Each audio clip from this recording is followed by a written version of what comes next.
વાર્ષિક પરીક્ષા 2025 માટેનો ધોરણ 11નો આ ખૂબ જ અગત્યનો વિડીયો છે. વિષય છે વાણિજ્ય વ્યવસ્થા અને સંચાલન. 80 માર્ક્સનું પેપર છે, તમને ઘણું ઉપયોગી થશે. વિભાગ એ અને બી નું સોલ્યુશન જોઈશું અને ત્યાર પછી અગત્યના પ્રશ્નો પણ જોઈશું. વિભાગ એ છે એની અંદર 16 પ્રશ્નો પૂછાય છે, એટલે ખૂબ અગત્યનો વિભાગ આ ગણાવી શકાય. પહેલો પ્રશ્ન, ઉદ્યોગના લક્ષણોમાં નીચેના પૈકી કોનો સમાવેશ થતો નથી? તો કોનો સમાવેશ ન થાય? તો જવાબ આવશે સરકારી મદદ. દરિયામાં માલ સામાનના હેરફેરમાં ઘણું જોખમ રહેલું છે.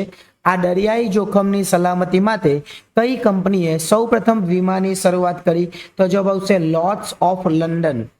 કિસાન વિકાસ પત્રમાં પાકતી તારીખે કેટલી રકમ વ્યાજ સહિત ચૂકવવામાં આવે છે? તો જવાબ આવશે 2 ગણી. રાજેશના બચત ખાતામાં 5,000 જમા છે. તેમણે ધંધાર્થે મહેશને 10,000 નો ચેક લખીને આપ્યો.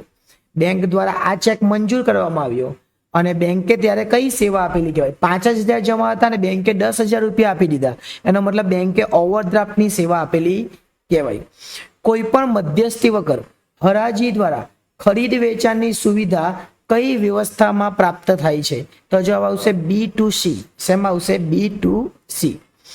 માહિતીના સુપર હાઈવે તરીકે કોને ઓળખવામાં આવે છે? તો જવાબ આવશે ઇન્ટરનેટ સેવા. કોને?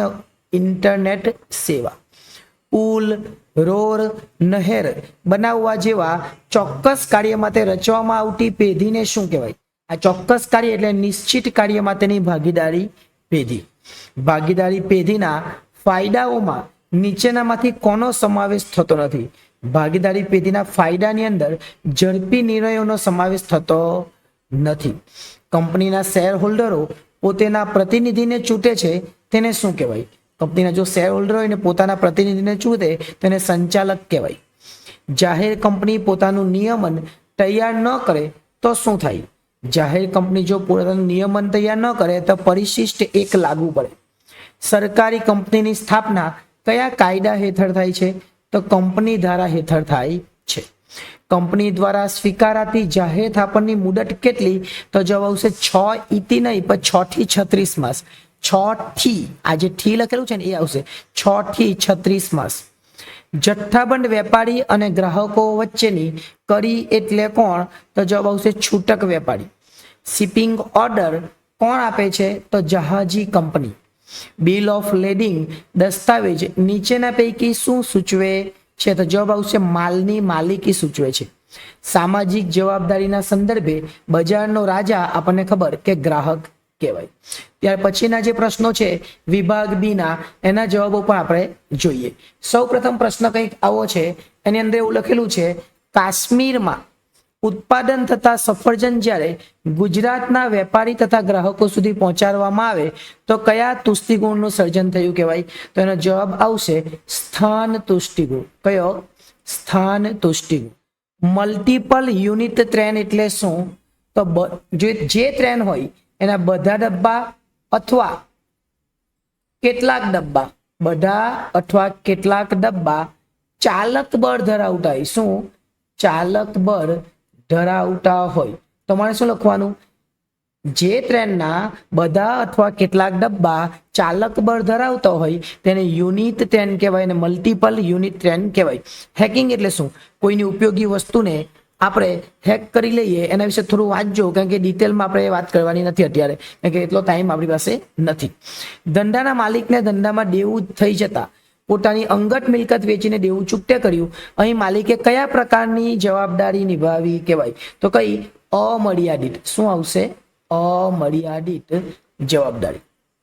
ત્યાર પછી આગળ જોઈએ, ક્રુપ્કો કંપની છે, એને ઇફકો કંપનીના 51% કે તેથી વધારે શેર એને ખરીદી લીધા છે.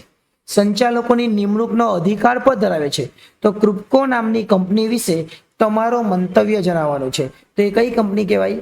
એ શાસક કંપની કહેવાય. કે કોઈ પણ કંપનીના 51% થી વધારે શેર હોય તો એ કંપની શાસક કંપની બને.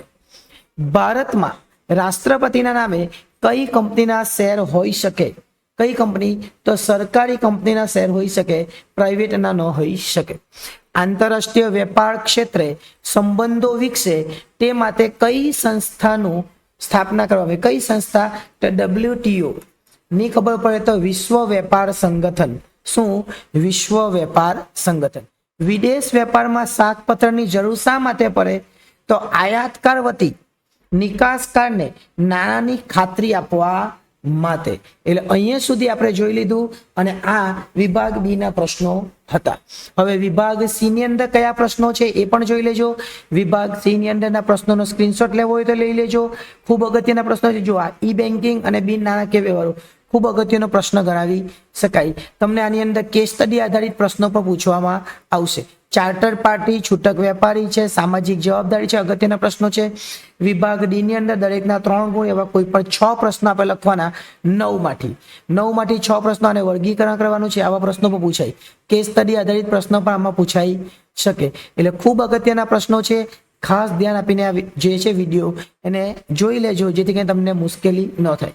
વિભાગ ઈ 6 માંથી 4 પ્રશ્નો લખવાના છે અને આ 4 પ્રશ્નોમાં એક પ્રશ્ન કેસ સ્ટડી આધારિત હશે જેને તમે તમારા શબ્દોમાં લખી શકશો. એટલે તમારી માંગણીને આપણે ન્યાય આપીને આ વિડીયો તમારા માટે અપલોડ કર્યો છે. વિડીયો ગમે તો લાઈક કરજો. તમારા વિદ્યાર્થી મિત્રો બીજા હોય એમને પણ મોકલજો જેથી કરીને આ વિડીયો વધુ વિદ્યાર્થીઓ સુધી પહોંચી શકે, એમને પણ લાભ થાય.